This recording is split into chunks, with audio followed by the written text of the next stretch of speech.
Allez, prenez place. Boker Tov, Beshem Hashem, Nassé. D'accord. Daniel Ayakar, je pense qu'on a commencé. Donc on a dit Boker Tov, Shabbat Shalom. Shalom.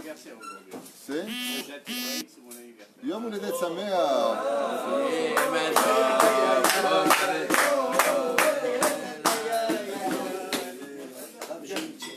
Les Torah, le Choupa Messim Tovim, on dirait un grand Mazel Tov aussi à Aviva et à Nathan qu'on a eu le mérite hier d'aller marier.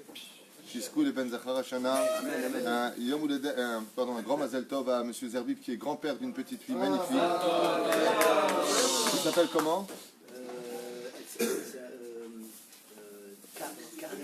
Karia.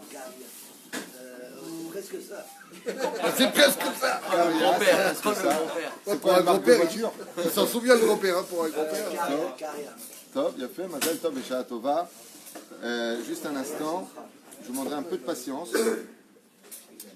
Et Toda Rabba Raphaël Benichou, que Dieu lui, Mamash, ouvre les portes de la réussite sur tous ces chemins. Pour tous ceux qui nous soutiennent, Mamash, Toda Rabba Mikol Alev, Atel Atea. Pour le 10 du mois de Nissan, tu as acheté le chiour, donc on ne t'oublie pas. Juste un instant. Yitzhak Yohan Benita, ce chiour est pour toi aujourd'hui. Yitzhak Yohan Benita, merci d'acheter des chiourim.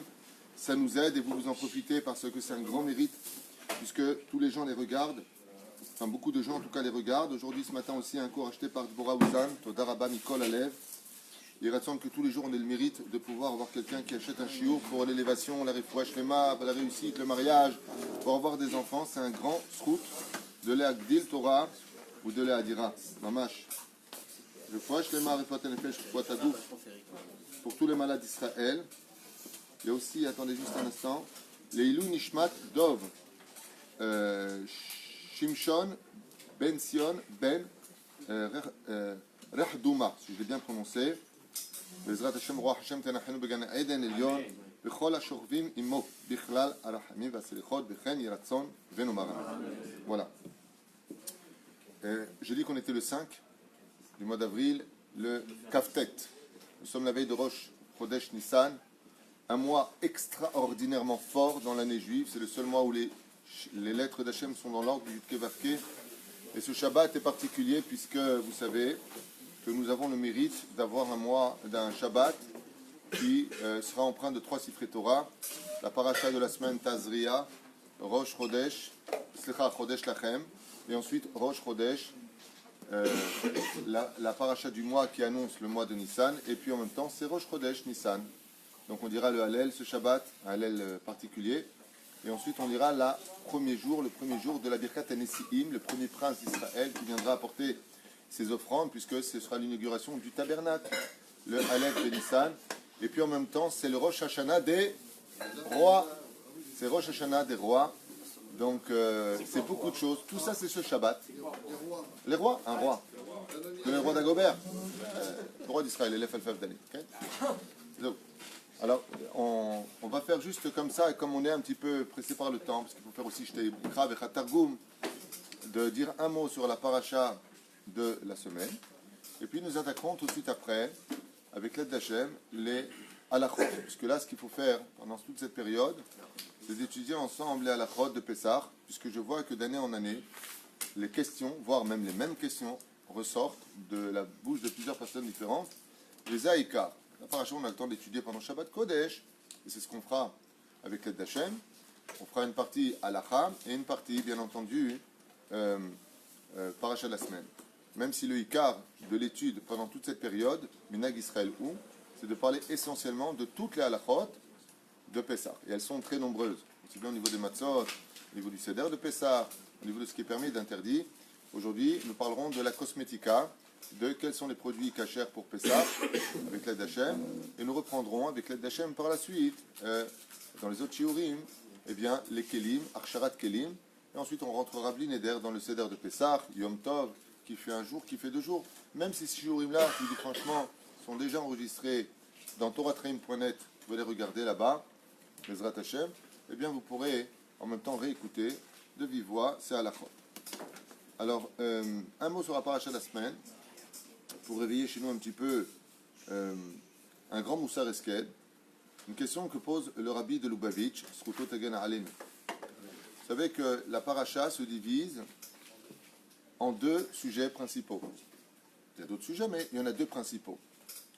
Le premier sujet que nous avons, c'est Isha Kitazria Veyalda Zachar.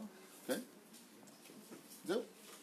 Une femme qui ensemencera, eh bien, engendrera un garçon, comme ça nous dit la paracha. C'est là. D'écart par ce mérite-là, ils auront les Zachar. Alors on parlera exactement pourquoi le Frida nous dit que les initiales Ki Yalda Zachar, c'est les lettres du mot Zechut, un mérite. De quoi est-ce que l'on parle? Alors c'est un sujet qu'on élaborera Bezrat Hashem Neder Shabbat, puisque je compte faire un cours sur le Chinuch, sur l'éducation. Zedavarishon. Et puis le deuxième sujet, c'est justement sur la Tsaraat, sur la lèpre, qui va être élaborée dans cette paracha, et dans aussi Metzora. Donc ce sont deux sujets qu'on va voir ensemble. Alors la première chose que j'aurais voulu éveiller, avant de parler d'Alachot, c'est un sujet qui nous concerne tous, et qui est en rapport justement au niveau de la moralité avec Pessah.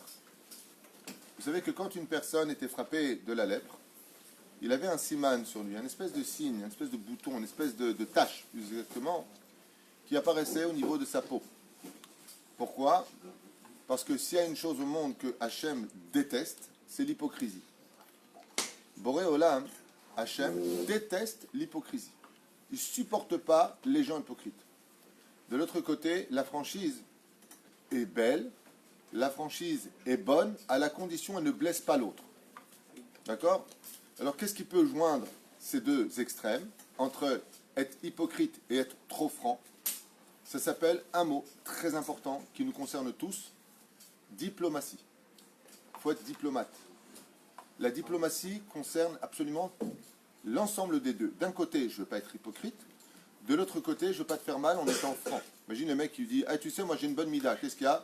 Eh bien, je ne suis pas hypocrite. Je te déteste. Tu ne vas rien construire, tu vas engendrer encore plus de haine.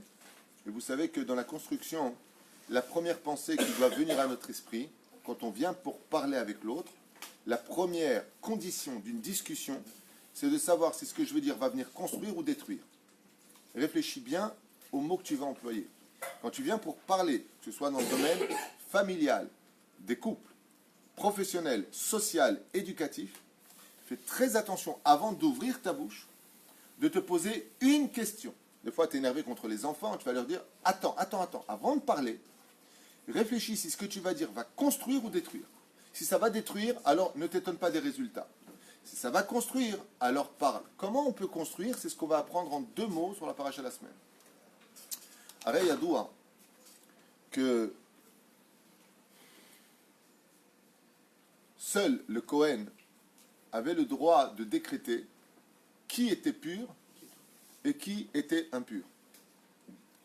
Mais la Gemara ainsi que la Halacha nous rappellera que pas forcément tous les Kohanim, y compris le Kohen Gadol, étaient assez aptes à définir si cette tache qui apparaissait sur le corps, et pourquoi je vous ai parlé d'hypocrisie, parce que celui qui faisait du Lachon Hara dans le dos des gens, des fois tu rencontres des gens, et derrière, ils te bombardent. Eh bien à l'époque du Beth Amikdash, quand tu voyais une personne qui venait te parler en te disant tu sais que je t'aime beaucoup et tout ça, et puis tu voyais qu'il avait une tâche, tu dis moi t'es pas sur le Cohen, peut-être que t'es tamé. Il dit pourquoi? Il dit parce que les tsareno arabes, apparemment tu as un cœur qui dit des choses et des lèvres qui disent autre chose. Donc la personne, elle était marquée un petit peu c'est comme une fois les mains d'avoir domé. Il fallait quelqu'un, alors ouais, c'est un voleur. Il avait l'habitude de voler tout le temps une même personne, une fois par an. Qu'est-ce qu'il a fait celui-là? Il a mis de la poudre transparente, mais quand tu la posais, elle ne partait pas. Et elle devenait bleue. Alors, le voleur est venu, il a pris ce qu'il avait à faire, puis le lendemain matin, le voleur s'est rendu compte qu'il avait les doigts bleus. Il a essayé de l'enlever, il n'a pas réussi. Et voilà qu'en arrivant, il rencontre son soi-disant copain, qu'il avait l'habitude de voler une fois par an. Et l'autre, quand il lui a serré la main, il a vu qu'il était avec la tache bleue que lui-même avait mis dans sa maison. Alors il lui a dit, tu sais, dans la vie, il n'y a pas mieux que de travailler honnêtement, et quand on n'a pas les moyens, on peut demander à des vrais amis de nous aider. c'est mieux que de rentrer dans la maison et de se cacher derrière des draps bleus. Le voleur a très bien compris le remez. Il a très bien compris qu'il avait dévoilé que ce drap qu'on appelle le corps qui couvre notre neshama était devenu bleu. Il dit, tu me fais passer pour un ami, tu me demandes chaque fois que Dieu te bénisse, que tu as tout ce que tu veux, et bah sauf, c'est toi qui viens me voler ce que j'ai à faire. Il dit, comment? Regarde tes doigts, ils sont bleus. Ainsi, il dit à Kadosh Baruch Hu, regarde ta peau. Elle est en train d'être marquée par ton hypocrisie. Et le Kohen, qui n'était pas ni psychiatre, ni psychologue, ni expert dans ce genre de fonction, dit le rabbi de Lubavitch, devait lui décréter si oui ou non il était lépreux ou pas, tamé ou tahor. Alors à qui on faisait appel? À des chachamim. Par contre, il y avait des experts dans ce domaine, des rabbanim, qui étaient experts dans le domaine de la vérification, bien sûr. Et eux, ils regardaient, et ensuite ils s'entretenaient avec le Kohen. Le Kohen prenait ce qu'on appelle en hébreu chavad da'at, c'est-à-dire l'opinion de l'expert, et lui venait le dire. Et là, le rabbi pose une question phénoménale, vraiment extraordinaire. Il dit, je ne comprends pas, si l'expert, c'est lui qui décide réellement, et que l'intermédiaire de la réponse, ça passe par le Kohen, alors que l'expert qui est chacham, qui est un homme de Torah, lui-même, il le dit. Pourquoi passer par le Kohen? C'est une question de principe, c'est stupide. Les principes sont stupides dans ce domaine. C'est le kavod ou le blanc? Alors, on va expliquer. Le Rabbi Lubavitch explique quelque chose, mamash, qui doit réveiller sur nous à la veille de Rosh Chodesh Nissan, l'essence même de notre sortie d'Égypte. C'est la hardout. Et comment et de quelle façon? Il dit, je vais vous expliquer pourquoi.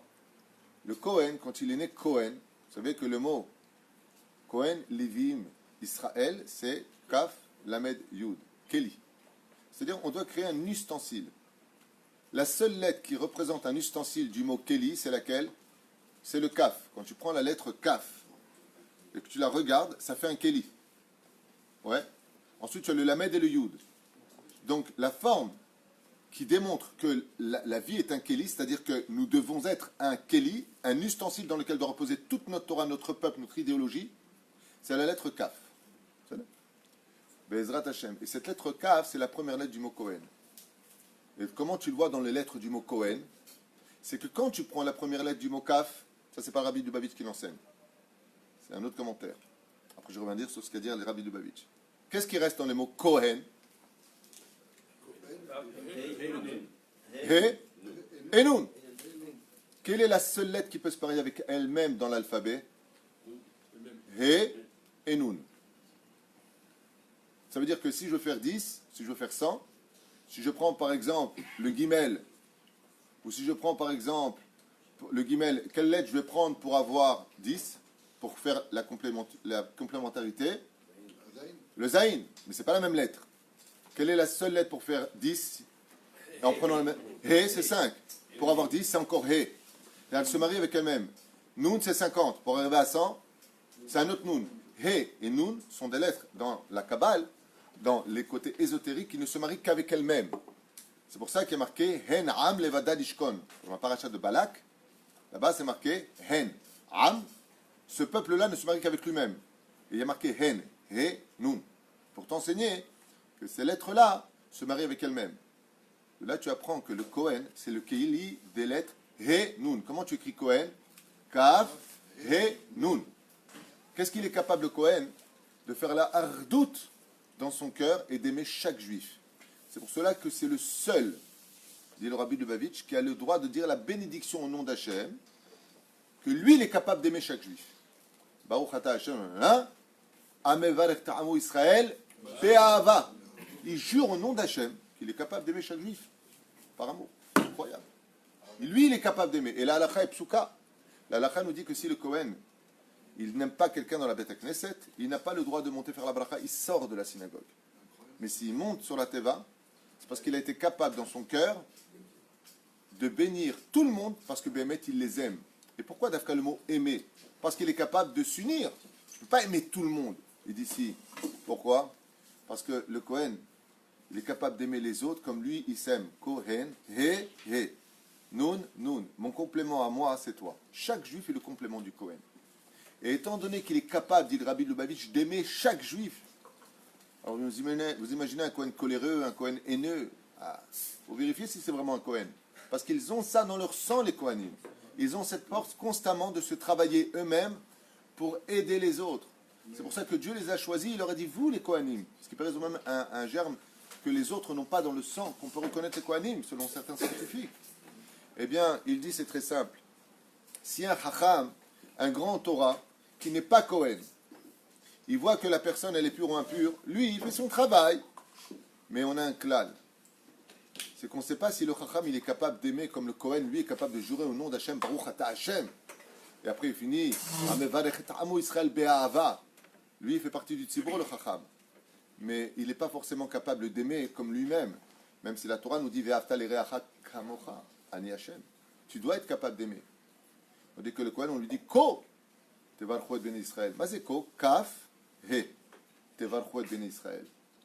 Là, toi, tu viens bénir parce que le He qui est en toi, la lettre qui te représente, elle est recopiée chez l'autre. Tu t'aimes et tu l'aimes de la même façon. C'est pour ça que les Kohanim reçoivent des enfants d'Israël les Trumot ou Masrot, parce qu'il y a une action extraordinaire de liaison, d'amour, de sincérité entre les Kohanim et Israël. C'est pour ça qu'un Kohen Gadol qui rentrerait Chas v'Shalom dans le Kodesh Kodeshim Kippour, qui n'était pas capable d'aimer chaque juif, il ne vivait pas l'année suivante.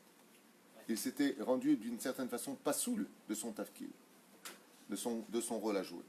S'était rendu impropre à cela. Les Kohanim représentent, d'ailleurs on appelle ça en français, le mot Kohen se traduit par prêtre. Et on sait que la prêtrise, ce n'est pas de la traîtrise. Je finis avec ta permission, l'idée, après tu prends la parole. C'est pour cela que l'expert qui était un chacham, lui pouvait au niveau technique, par rapport aux ordonnances de la paracha de la semaine, définir si ces personnes étaient oui ou non propres ou impropres, c'est-à-dire pures ou impures, mais de qui ça devait sortir? Du verset de qui les chachamim nous disent Hayotse min alev, nichnas lalev. Ce qui te sort du cœur, quand tu parles avec ton cœur à une personne, alors tu peux être certain que ça rentrera dans son cœur. Vous savez, il y a 3 façons de parler dans ce monde. Il y a ce qui sort des tripes, en général c'est toujours négatif. Tu parles avec tes tripes. Et pourquoi on appelle ça les tripes? Parce que là-bas c'est les boyaux. Et qu'est-ce qu'il y a dans les boyaux? Vous avez compris. Donc les paroles vont ressembler à ce qui est sorti de toi. Ça sent mauvais, c'est sale, donc ça va être vulgaire, ça va être méchant, ça va piquer.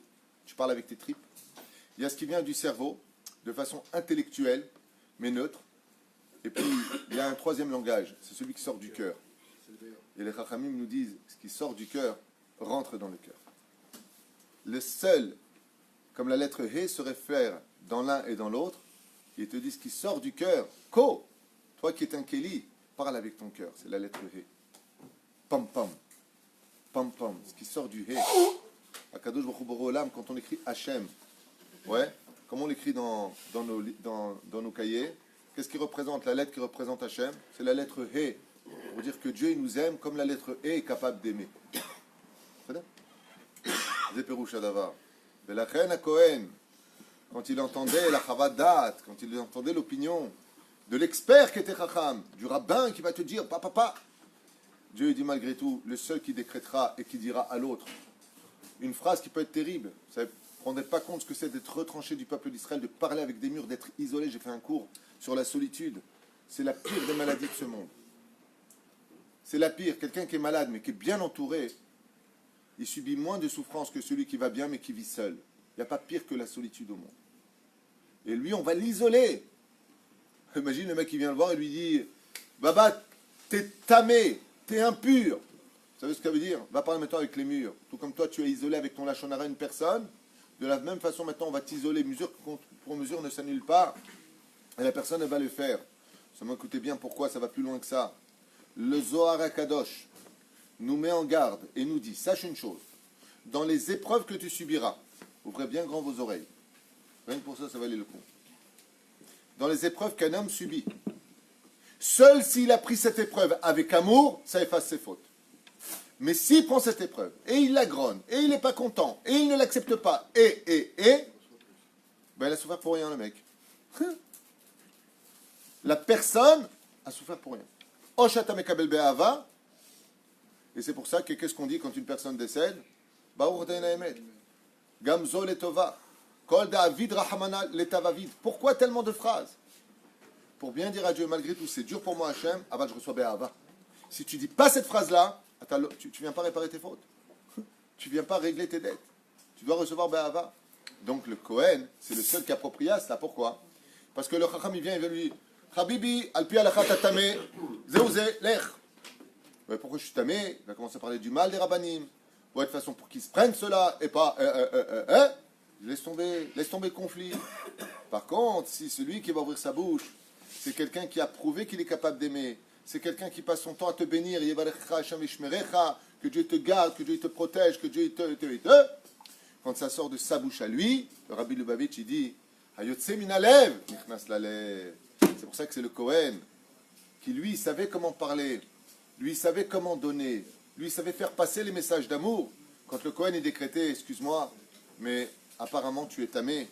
Et donc, seul lui, s'il disait qu'il était tamé, écoutez bien la phrase, ouais, si le Kohen, il décrétait qu'il était tamé, la personne, bémée dans le ciel, elle était considérée comme tamé.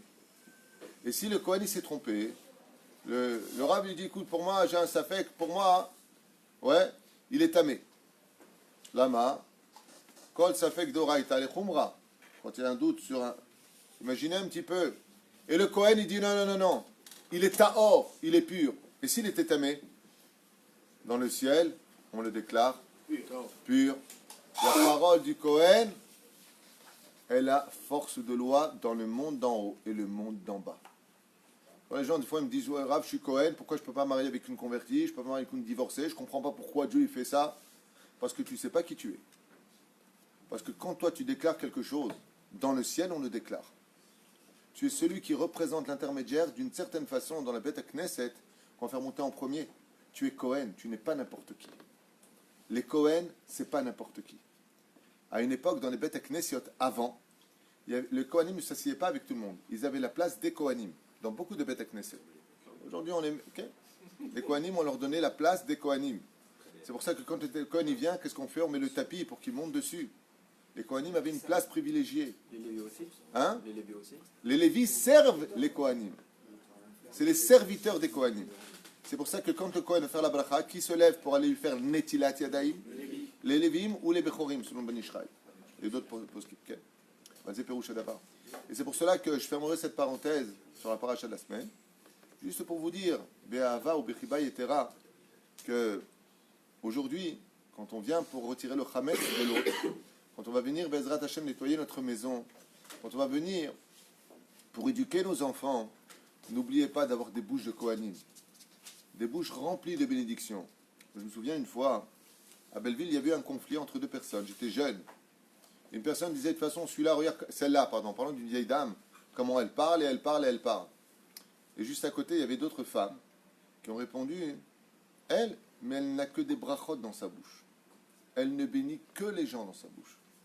Et son moti shemra n'a pas marché. Pourquoi? Parce que cette femme était connue pour son amour de l'autre. Et c'est vrai que moi-même, le peu de fois où j'ai vu cette femme, elle ne disait que des brachot dans sa bouche. Quand quelqu'un est connu pour bénir l'autre, pour ne souhaiter que du bien à l'autre, qu'il n'a pas de jalousie dans son cœur, il n'a pas. Pourquoi le Kohen il n'a pas de jalousie? Parce qu'étant donné qu'il prend 10% de tout ce que les gens ils ont, il ne peut pas être jaloux. Parce que si quelqu'un il a quelque chose, il va lui donner à lui aussi au Kohen. Il gâte le Kohen. Donc le Kohen, il n'a pas ce problème. Non seulement il travaille ses midot, ensuite il vit il vit dans la maison d'Hachem. Là-bas, la Shrina elle est présente. Quand tu es avec Dieu, tu n'as besoin de personne. Quand tu es avec Hachem, il n'y a rien qui peut te combler. Il n'y a rien, parce que tu es avec Hachem. Dieu, il te donne tout. Le Kohen, il vivait dans cet endroit-là. Le Kohen, il voyait les gens heureux. Pourquoi? Parce que quand ils faisaient une faute, qu'ils apportaient un korban, il disait au Kohen, maintenant que j'ai apporté mon korban et que j'ai fait tchouva, je suis pardonné. Le Kohen, il annonçait que de bonnes nouvelles. La reine, les Kohanim, ils ont un équilibre mental, de vie, qui leur permettent d'aimer plus que les autres. Ils sont à la bonne place, contre toute attente. Alors c'est vrai qu'ils ne peuvent pas se marier avec celle-ci, c'est vrai qu'ils ne peuvent pas se marier avec celle-là, c'est vrai qu'il faut bien qu'il y ait un prix à payer pour avoir un tel titre. Un Kohen, c'est pas n'importe qui. Il ne peut pas rester dans un endroit où il y a un corps, même s'il y a un membre, il y a un doigt qui est tombé, Hazve Shalom, il faut vite qu'il sorte. Pourquoi? Parce que dans chaque Évarim, chaque membre du peuple d'Israël, quand quelque chose tombe ou quelque chose, soi-disant, meurt, ouais, il est encore vivant. C'est pour ça que nous, par exemple, chez l'Oneda, quand une personne, il y a un événement tragique, une explosion, qu'est-ce qui se passe? On cherche tous les membres, parce que dans chaque membre, il y a de la vie. avec ce membre-là, il a fait vivre la Torah. Et la reine, le Kohen, il ne peut pas rester. C'est pour ça qu'on appelle un cimetière Bet HaHaim, la maison des vivants. Parce que quand quelqu'un dans le peuple d'Israël décède, eh bien, son âme n'est que sortie de son corps. Mais son corps vit encore. On doit respecter. On est parti, Baruch Hashem. On a eu le mérite de faire venir rapatrier 3 corps de Paris. On les a enterrés à Bet Amnuchot à Jérusalem. Donc moi qui suis un ami de la famille, Baruch Hashem, Zachiti, je suis monté pour faire le Dvar Torah, pour expliquer à la famille un petit peu les conditions. Et j'ai expliqué que maintenant avec la Chevra Kadisha, quand on a mis les corps sous terre, eh bien on va demander pardon aux corps pour ce transport, pour les avoir bougés. Peut-être qu'on leur a manqué un peu de respect en les bousculant. Le mec il est mort, tu lui demandes pardon. Beshem Kula, ouais. Mehila ou slicha avec kapara. Mehila ou slicha. Mata medaber im mort. Pas avec les morts. Tu demandes pardon à un mort. Non, dans la Torah, les morts ne sont pas morts. Chaque évarim, chaque corps, il est vivant. Le Kohen, quand quelqu'un décède, il doit vite sortir. Il ne peut pas rentrer au cimetière. Pourquoi? Parce que tu es Kohen. Alors tout comme tu vois que tu es préservé de la Toum'a, tu es préservé de l'impureté, Akadosh Baruch Hu, Boré Olam, dans la paracha de Tazria, Bezrat Hashem, il te montre la valeur du Kohen, que seul de sa bouche à lui, on déclarera, si la personne elle est Tahor, ou si la personne n'est pas Tahor, si elle est pure, ou si elle n'est pas pure. Le deuxième enseignement qu'on apprendra de là, c'est la force de la parole. Lo aleinu velo alechem. On nous parle avec une personne qui passe son temps à faire du lachon hara. Il a toujours 2 mots en général pour justifier sa bêtise humaine. La première phrase c'est « mais ce que je dis c'est la vérité ». Oui, c'est ça du lachon hara, c'est dire la vérité. Et la deuxième chose, j'ai rien dit de mal. Alors, quand il avait la lèpre et qu'il venait vers le Kohen parce qu'il a fait du lachon hara, Rachabam Metzora, la Gemara elle dit ne lis pas Metzora, Motzi Shemra, celui qui sort un mauvais nom sur l'autre. Alors, quand le Kohen il lui disait à l'autre, Tamé, waouh, Tamé, il dit tu sais ce que ça veut dire quand tu viens et que tu me déclares Tamé? Ça veut dire que tu vas m'isoler pendant 7 jours dans une maison. Je parle avec des murs, alors que j'ai déjà passé 7 jours dans la maison. Et le Kohen, à ce moment-là, il lui a dit, mais, tu sais, j'ai dit que des vérités. Et puis, ça va, j'ai rien dit de mal, j'ai dit un mot. Il lui a dit, mais les conséquences, c'est 7 jours de prison dans un cachot, dans une maison fermée tout seul à parler avec des murs. Voilà ce qu'enseigne le Kohen. La première chose, c'est que ce qui sort du cœur entre dans le cœur. Et la deuxième chose, dans son décret, il fait comprendre à celui qui a dit une mauvaise parole que la parole est créatrice. Et que Bessach HaKol de dire une vérité, et que Bessach HaKol dire un seul mot, c'est suffisant pour isoler une personne à devenir fou dans une maison jusqu'à sa guérison, parce qu'il va parler avec des murs. Et la reine Bisiata d'Ishmaïa, on apprend de cette paracha extraordinaire combien il est important de nous guérir de toutes les maladies par de belles paroles, d'être capable d'aimer des juifs. Je vais juste avec ça, chers amis. Une question qui m'a été posée avant-hier. Un monsieur qui est venu me voir, il m'a dit, Rav Twitou, je voudrais poser une question. Qui est-ce que Dieu recherche le plus sur terre chez le peuple d'Israël? Alors je lui ai dit, qu'est-ce que tu répondrais, toi? Il m'a dit, ceux qui étudient le plus la Torah. Je lui ai dit, tu te trompes. Ce que recherche le plus Hachem chez un juif, quand vous aurez fini, vous me le direz. Dans Masechet Sanhedrin, Bedaf Kavva, Vamud Bet, Rachamana Libabaye. Ce que veut Hachem, c'est le cœur. Comme ça, il a dit tout à l'heure, notre ami, il recherche le cœur. Mais il faut approfondir, ça veut dire quoi? Rachamana Libabaye. Le créateur du monde, il recherche le cœur. C'est vrai. Mais qu'est-ce que ça veut dire recherche le cœur? On a tous un cœur. À des degrés différents, on a du cœur. Ah, sachez une chose. Rabbi Nachman, Moreno Arabe, Rabbeinu, il dit qu'est-ce qu'il recherche? Il a dit ça à propos de qui? Quand il a parlé de son fameux élève, celui qu'il a énormément aimé, Rabbi Yitzhak de Berditchev. Rabbi Nathan, c'est son élève fétiche. C'est celui qui a transmis sa Torah.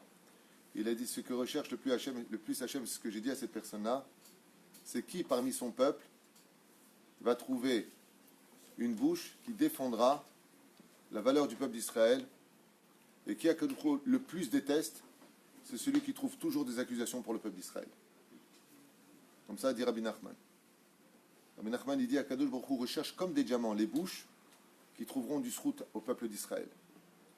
Celui qui va relever chaque juif. C'est lui que Dieu recherche le plus sur terre. Qui est celui qui défendra mon peuple. Les nations du monde nous haïssent, en général. Ce n'est pas une opinion personnelle. Je pense que n'importe quel abruti le saura. Ouais. Ceux qui sont dans notre propre pays luttent contre nous, dans certains domaines. Ouais. Et nous-mêmes aussi, on va s'accuser. Les anges accusateurs. Dans le monde d'en haut, dans le monde d'en bas, on est accusé de tout constamment. Boré Olam, c'est lui qui passe son temps à nous défendre, explique les Chachamim dans le ciel. Alors il a besoin, Tenu'oz l'Elokim, vas-y Tenu'oz, donnez de la force à Dieu. Quelle force? Elokim, Lo Hashem Katou. Quand il y a Midat Adin, les anges accusateurs, ils montent dans le ciel, accusent Israël. Voilà, ils ont volé, voilà, ils ont fait ça, voilà, ils ont fait ci. Et Boré Olam, il dit, voler, qui te prouve? Tu as de témoins, tu as ceci, tu as cela. C'est les victimes de leurs bêtises humaines. Bon, on parle de quoi? De même pas 0,01% du peuple. C'est là. Aval. Ce que recherche Hachem, ce sont des gens qui trouvent du mérite à l'autre. Ouais, mais le pauvre regarde comme ça, et voilà le pauvre comme ça, et voilà le pauvre comme ça. Celui qui est capable de trouver du mérite au peuple d'Israël, Rabbeinu dit, c'est celui que je cherche le plus sur terre, c'est lui. Et comment est-ce que Dieu l'appelle? A dit Rabbi Nachman, à propos de Rabbi Yitzhak de Berditchev, béni. Lui, c'est mon fils. Qui est encore appelé béni dans la Torah, dans la Gemara?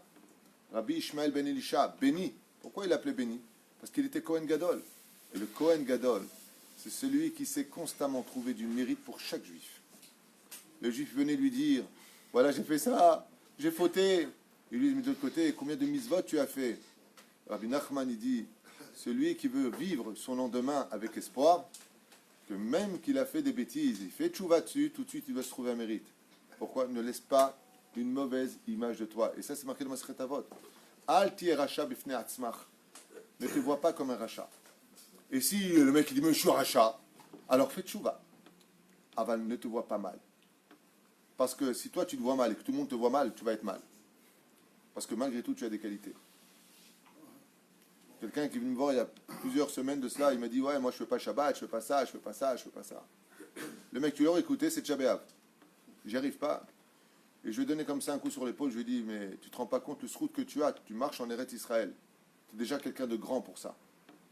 Il m'a regardé comme ça, il m'a dit, vraiment? Je lui ai dit, quel? Il a commencé à sourire. Je lui ai dit, maintenant sur ce sourire, tu peux construire toute ta teshuva. Baruch Hashem. Zachita. Alors vous étiez deux à lever la main, je vous écoute. Alors je voulais vous dire, à propos du Kohen pour le rap. Si par exemple le Kohen, Juste question-réponse pour pas que tu racontes chacun sa vie. il n'est pas Shomer Shabbat, Oui, il a le droit de faire la Birkat HaKohanim? de Bahia. C'est là. Ensuite, ça dépend. S'il est Mechalel Shabbat de Pharesia, non. Si est Mechalel Shabbat de Pratiut, c'est entre lui et Dieu. Est-ce que certaines paroles ne peuvent pas être prises en compte suivant l'état de la santé de la personne? J'ai pas compris. Est-ce que vous avez dit que tout ce qui sort de la bouche a une influence, un impact? Mais est-ce que dans les cieux, ils tiennent compte de l'état de santé de la personne? La folie d'une personne, je vais t'expliquer. À certains degrés, quand une personne perd la tête, elle peut dire des mots qui sont très déplacés. De toute façon, tu n'es pas un fils, tu vaux rien, tu es un voleur, tu penses qu'à mon oseille. Il peut sortir des mots comme ça. La folie, on apprend de la Gemara, elle peut venir d'un shindalet qui pénètre une personne ou d'un mauvais esprit. Au 4e degré, c'est qu'il y a un tikkun à faire. C'est-à-dire, l'ostam, on entend des choses. Donc que la personne, malgré tout, elle doit se renforcer si elle a entendu quelque chose. Et ça s'appelle la chassidout. Alpi chassidout. Alpi tzidkout, mais qu'il n'a rien fait, bon, il délire. Alpi chassidout, si on augmente le niveau, chassid, c'est au-dessus de sadik. Dans les hiérarchies, ce qu'on dit dans Nishmat Kol Chai. Ouais. Alors dans ce cas-là, la personne, elle doit faire sur elle une kapara. Elle doit prendre sur elle, Béhémet, d'être encore plus droit dans la vie. C'est tout. Akol Met Hashem. Mais il y en a qui disent que des fois, les paroles qu'on entend dans ce monde ne sont pas pour ce qu'on vit aujourd'hui, mais pour les Gilgulim d'avant. Par exemple, la personne a dit ça dans une réincarnation précédente. Il a fait du mal à une personne. Chez Hachem, tout se paye. Viendra un jour où cette personne qui a dit ces mêmes propos va se les prendre en pleine tête pour qu'il ressente cette fois, lui, la douleur qu'il a fait subir à l'autre dans l'histoire précédente. Tu vois, les Gilgulim, les réincarnations, c'est comme un livre. Chaque page a son texte. Mais chaque page, dans son texte, il n'est autre que la suite du texte précédent, qu'il a devancé plutôt. Ouais. Ainsi, c'est la réincarnation. Très souvent, les gens viennent me voir en disant, je ne comprends pas qu'est-ce que j'ai fait à Dieu, je suis droit, j'ai donné, j'ai fait, j'arrive pas à comprendre ce qu'il veut chez moi. Ok, même si j'ai fauté, j'ai fait tchouva, j'ai jeûné, j'ai étudié la Torah, Aval, n'oublie pas que tu n'es qu'une page d'un livre. Parce qu'une page qui n'a pas de livre, ce n'est rien. C'est pas de livre. On ne peut comprendre nos vies que quand on comprend qu'on appartient à un livre. Et le livre, c'est plusieurs pages. Et chaque vie sur Terre n'est qu'une page d'un livre. Donc quand je suis à la page 99, c'est parce qu'avant moi, il y a eu 98. Et si je n'ai pas lu ce qu'il y avait dans 98, alors je ne peux pas comprendre pourquoi je suis à 99. C'est Pérouche d'abord. La reine Bezrat Hashem, à notre niveau, à nous, dans cette génération 2019 de la vulgaire où la folie remplit tous les esprits, en grande partie, eh bien, qu'est-ce qu'on fait? On écoute, on fait un sourire, on dit Mekabel Be'ava, Bezrat Hashem, on va étudier la Torah, on se renforce, et route à bord. Parce que comme on n'a pas le livre de la page 98, alors qu'on est à la page 99, on fait confiance à Hachem, Vezéou, mais on ne se prend pas la tête. Pas plus que ça. Qu'est-ce qu'il veut Hachem? Comme il dit, Anistarot l'Hachem Elokeinu vaniglot lanu vanenu adolam. Ce qui est caché pour Dieu est caché pour Dieu, ce qui est dévoilé pour nous est dévoilé pour nous. Jusqu'à la fin des temps, on aura toutes les réponses. C'est pour ça qu'il ne faut pas se prendre la tête. Dans la vie, il ne faut pas se prendre la tête. Il faut être cool. Il faut être Baruch Hashem. Il y a eu ce qu'il y a eu. Est-ce que j'ai quelque chose à me reprocher? Je fais mon bilan. Non, apparemment c'est un truc d'avant. Ou c'est un tikkun pour maintenant. Oh, c'est la folie d'un Shindalet qui a voulu me faire perdre l'espoir. Cette réponse-là, exacte, il n'y a que Dieu qui la sait. C'est pour ça que c'est le premier Kohen de l'histoire, c'est Boré Olam. Et ensuite, ça a été Adam Arishon. Et ensuite, ça a été les 10 tzadikim de Adam jusqu'à Noach. Noach, il a donné la keuna à Shem. Shem l'a retransmise à Abraham. Ensuite à Yitzhak et ensuite à Yaakov. C'est ça? Sheba Moshe Rabbeinu, ou Be'adia, de façon officielle, les Kohanim sont sortis de deux hommes qui s'appellent Aaron, et ensuite la keuna va passer dans d'autres rails, venus d'Aaron, Pinchas ben Elazar ben Aaron à Kohen. C'est-à-dire que tous les Kohanim que nous avons aujourd'hui sont tous les descendants de cette Messirut Nefesh, de cet homme qui a aimé Dieu, et qui au nom d'Hachem, par amour pour Dieu, a donné sa vie, ou a risqué sa vie, pour arrêter l'impureté au sein du peuple d'Israël. Et c'est pour cela que Pinchas aura le mérite de vivre plus de 400 ans, puisqu'il sera le Kohen Gadol en Eretz Israël, jusqu'à ce que Haïli, dans le livre de Shoftim, prenne sa place. C'est Si j'ai fait du Lachon Hara, Qui n'en fait pas? Non, je vais vous expliquer. Je peux parler un tout petit peu plus fort? Quelqu'un, à un moment donné, m'avait fait beaucoup de mal, et j'ai pensé mal sur lui, et j'ai parlé, j'ai dit c'est pas bien comment cette personne-là a fait. Et pour moi, c'est du Lachon Hara, parce que comment je peux arranger ça? Parce qu'elle ne sait pas que j'ai parlé comme ça. Fais tchouva sur le Lachon Hara, et si vraiment elle t'a fait du mal et que ça t'a fait du bien d'en parler, il y a des gens de qui il faut parler, des faux gourous. Il y a des gens qui se servent de la Torah, alors allez nous alechem. Ils se servent de la Torah pour prendre de l'argent des autres, pour leur cavote personnelle. Ils se prennent pour des... C'est des gourous, Shem Elachem. Des spécialistes de la pédagogie, ils savent très bien parler, ils savent tourner les phrases. Ils embrouillent les gens. Alors dans ce cas-là, il faut aller voir un Beddin, expliquer la situation. Ils vont le convoquer parce que peut-être que ce n'est pas un gourou. D'accord? Et s'il déclare, le Beddin fera son travail. Non. C'est pas à nous de faire ce travail. Quand on a un problème et qu'on veut le régler, il y a des Beddin pour ça. Voilà le Beddin, le Pachot, le Yoter. Et ainsi donc, quand tu as un rave comme ça, tu entends sur lui qu'il aime les enfants ou qu'il s'approchait des femmes mariées ou des choses comme ça. Toi, tu peux pas juger. Toi, tu peux pas juger, comme ça s'est passé avec le Rambam. Le Rambam, tout le monde a eu des suspicions sur lui, sur sa droiture, sur sa Torah, sur son judaïsme. Ils ont envoyé Rabbeinu Yonah pour aller le mettre à l'épreuve. Ibn Ezra, ils l'ont envoyé pour le mettre à l'épreuve. Ils sont tous retournés en disant mais Moshe, Ve'ad Moshe, Lokam ke Moshe. Depuis Moshe Rabbeinu jusqu'à Moshe, Maïmon ne s'est pas levé un homme aussi grand que Moshe. Il fallait vérifier les gens. On ne peut pas dire stam des choses. Pourquoi? Parce qu'il nous faut 40 ans de réflexion pour comprendre la parole d'un Chacham. Et comme on a le devoir de juger les Chachamim, les Kav Zechut, du bon côté, si on a vraiment des suspicions, on va avoir un Beddin, on explique sans accuser la situation, le Beddin fera son travail de le convoquer, cette personne va s'expliquer, parce qu'on ne peut pas juger si ce n'est pas expliqué, et ainsi donc, on aura résolu un problème Kedat Moshe Israël. Qu'on ne fasse pas justice soi-même. Nous n'avons ni le niveau, ni le besoin de le faire. Pourquoi? Parce que de toute façon, il y a Dieu qui est là. Et si on a des conflits, il y a dans toutes les villes d'Israël pratiquement un Beddin, ou en France, vous avez un Beddin, en disant voilà, j'ai un conflit, voilà ce qui s'est passé. Le Beddin convoque, la personne s'exprime, va donner ses réponses, et ainsi donc, Ezrat Hashem Barach, on aura compris comment régler réellement le problème. S'il dit que c'est un grand rab et qu'il a fait ses études, alors on appelle les rabbanim qui ont été leurs rabbanim, et on pose des questions, et d'un coup on a des surprises. On va appeler les rabbanim en disant vous avez tel élève, est-ce qu'il a étudié chez vous? Ah, pas du tout, il est venu un jour. Ah bon? Vous ne lui avez pas donné une smarta, comme on dit, un certificat? Il dit pas du tout. Comme à Kisé Rachamim, il ne donne pas de certificat. C'est pas la peine de raconter qu'on a reçu tel titre dans tel et tel yeshiva. Il suffit simplement d'appeler la yeshiva, le mashgiach de la yeshiva, pour que tu aies les vraies réponses. Et dans ce cas-là, c'est le Beddin qui tranchera. Si oui ou non, on doit dévoiler le nom. Si oui ou non, c'est un vrai ou un faux. Si oui ou non, il se sert ou pas de la Torah.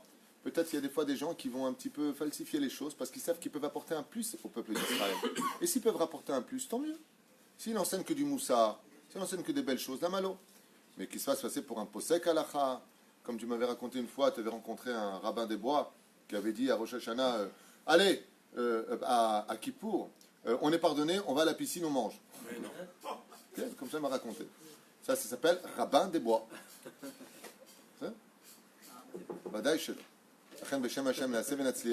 On n'a pas fait nos halachot, mais il est déjà 9h30. Je suis obligé d'arrêter le show parce qu'on fait Shnei Mecha Bechat Targum. Et qu'on ait tous le mérite, Bezrat Hashem, jusqu'à le Bet Amikdash, que si nous ne sommes pas des Kohanim de titre, que nous ayons le mérite d'être des Kohanim du cœur pour chaque juif. Shabbat Shalom.